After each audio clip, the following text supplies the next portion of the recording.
Hola a todos, nosotros somos el equipo 3 y les vamos a hablar de la revelación y presentación de los estados financieros. Para comenzar, vemos que esta presentación explora cómo debemos presentar y relevar los estados financieros con un enfoque en agencias y sucursales, mercancías en tránsito y operaciones en moneda extranjera. Vemos los fundamentos de presentación y revelación, que estos garantizan la transparencia, comparabilidad y utilidad de la información contable. Además, vemos que sus normas aplicables son la NIC 1 y NIC 21, que establecen las directrices claras para la correcta presentación de los estados financieros. Sus principios de presentación son la claridad, comparabilidad, uniformidad, relevancia y fiabilidad. Estos fomentan la correcta presentación de los estados financieros. Por otro lado, vemos las normas contables aplicables, que es la NIC 1, la presentación de los estados financieros. Su objetivo es establecer la base para la presentación de los estados financieros y presentar la situación financiera, el desempeño y los flujos de efectivo, clasificar activos pasivos en corrientes y no corrientes, y la NIC 21, que habla de los efectos de las variaciones en las tasas de cambio. Su objetivo es regular la contabilidad en operaciones de moneda extranjera, la conversión de la moneda funcional de la entidad, el reconocimiento de diferencias cambiarias y el tratamiento contable. Por otro lado, vemos otras normas relacionadas, además de la NIC 1 y NIC 21, que son la NIC 10, hechos ocurridos después del periodo sobre el que se informa, la NIC 24, la información a revelar sobre las partes relacionadas, la NIC 32, instrumentos financieros, que habla más que nada de la presentación, y la NIF 7, que habla de los instrumentos financieros, más que nada de la información a relevar que exige la revelación de riesgos financieros.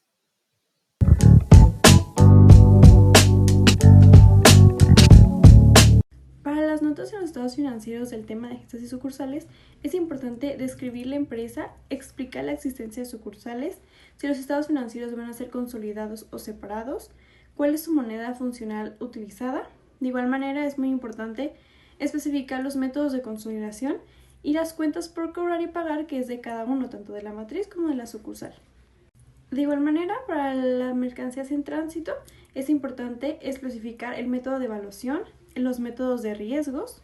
En sus políticas tenemos reconocer si se reconoce como inventario, como activo diferido, si se utiliza el método de devengo, el impacto que hay en sus estados financieros y sobre todo especificar la moneda funcional que se está utilizando, los tipos de cambio, explicar los riesgos que podría haber, si hay estrategias de coberturas, ajustes de cuenta por pagar y cuenta por cobrar, préstamos, etcétera, de acuerdo a la moneda que se va a utilizar.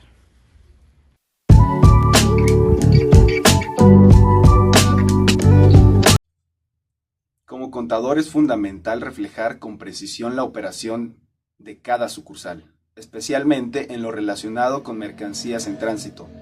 Se debe identificar si la mercancía ya puede ser reconocida como inventario, aunque no haya llegado físicamente, y evitar duplicaciones entre oficinas. Para una presentación adecuada, se deben aplicar políticas contables claras, asegurar la trazabilidad de los envíos y utilizar notas en los estados financieros que expliquen estas.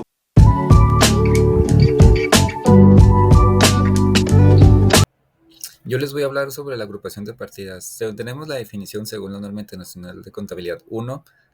La agrupación de partidas se refiere a la clasificación y presentación estructurada de los elementos financieros en los estados financieros, asegurando que la información sea comprensible, relevante y comparable. Para esto se divide en 4 puntos. Tenemos de primer punto la presentación y clasificación, de segundo punto la materialidad de importancia relativa, el tercer punto sería las notas explicativas y como por último sería la estructura de los estados financieros.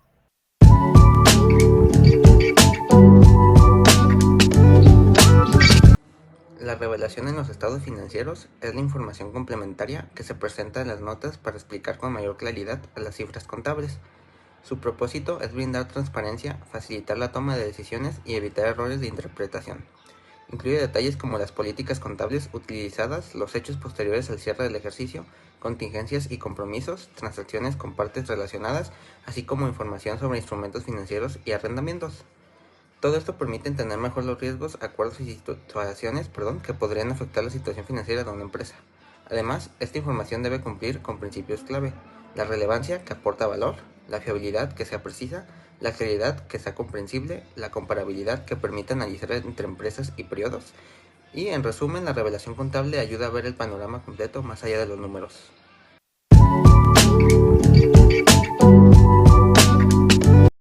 Sobre las generalidades claves. Base de medición en moneda extranjera. Cómo se valoran los activos y pasivos en monedas distintas a la moneda local. Tipos de cambios utilizados, ya sea contado, promedio. Frecuencia de actualización de los tipos de cambio. Asegurar la precisión de los valores financieros en un entorno global. Reflejar el impacto de las fluctuaciones cambiarias. También los criterios de consolidación de las agencias sucursales, cómo se entregan los estados financieros de las entidades en el extranjero, el grado de control de la empresa matriz, métodos de consolidación total, proporcional, parcial, y presentar una visión completa y consolidada de los estados financieros del grupo, reflejar el alcance real de las operaciones en la empresa. Esto es todo.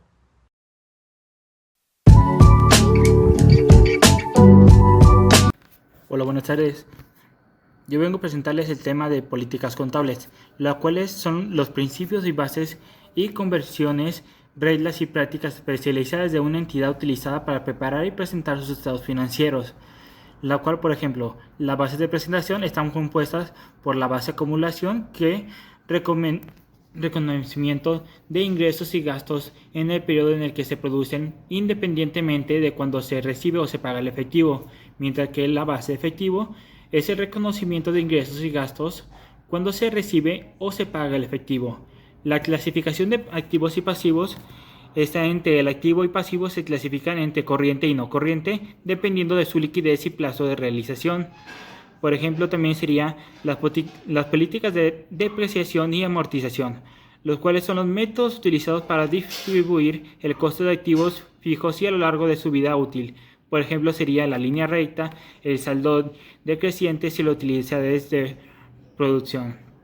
Luego, la provisión para el impuesto viene siendo el método para calcular las obligaciones fiscales y las provisiones necesarias para los impuestos sobre la renta, mientras que las políticas de consolidación es el criterio que determina cuándo y cómo se consolidan los estados financieros de su estabilidad diaria y asociadas. Luego, las políticas de conversión en moneda extranjera son aquellas que convierten transacciones de saldo de moneda extranjera a la moneda funcional de la entidad.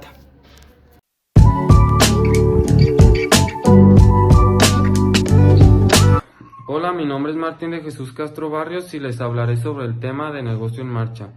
El negocio en marcha, según la definición de las normas de información financiera postulado a 2, establece que un negocio en marcha es una entidad económica que presume de existencia permanente dentro de un horizonte de tiempo ilimitado, salvo a pruebas de lo contrario.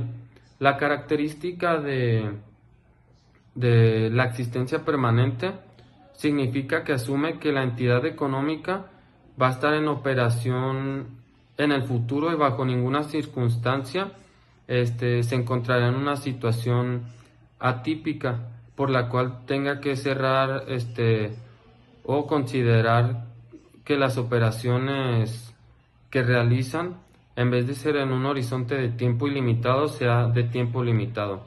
Por ejemplo, una entidad económica se va a disolver.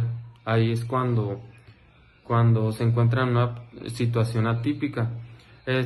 Y por último, una entidad económica debe preparar estados financieros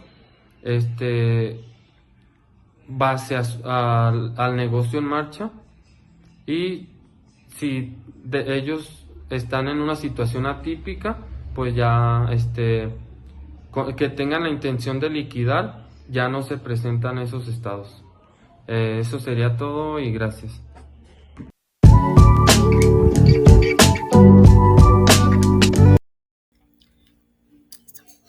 Y por último tenemos aquí los ejemplos de un estado de resultado y un estado de situación financiera, donde creo yo que todos sabemos cómo hacerlos y todos los hemos visto desde que iniciamos la carrera, pues es algo muy fundamental para saber cómo está la empresa, cuál es su salud y en qué estado se encuentra. Dentro del estado de resultado ponemos, bueno, aquí vemos que van las cuentas de ingresos, costos de venta, gastos de operación, que está conformado por los gastos de venta de administración. También tenemos otros gastos, que es la PTU y el ISR. Y como resultado tenemos la utilidad antes de impuestos. Y mientras en el estado de situación financiera tenemos las cuentas de activo, pasivo, las de capital y la utilidad, así, ya sea la utilidad de los ejercicios anteriores y la utilidad que sacamos en el estado de resultado, que es esta. Aquí también va. Al último sumamos el pasivo más el capital, lo que nos tiene que dar lo mismo que el activo para saber que estamos bien y se ha hecho de una forma correcta.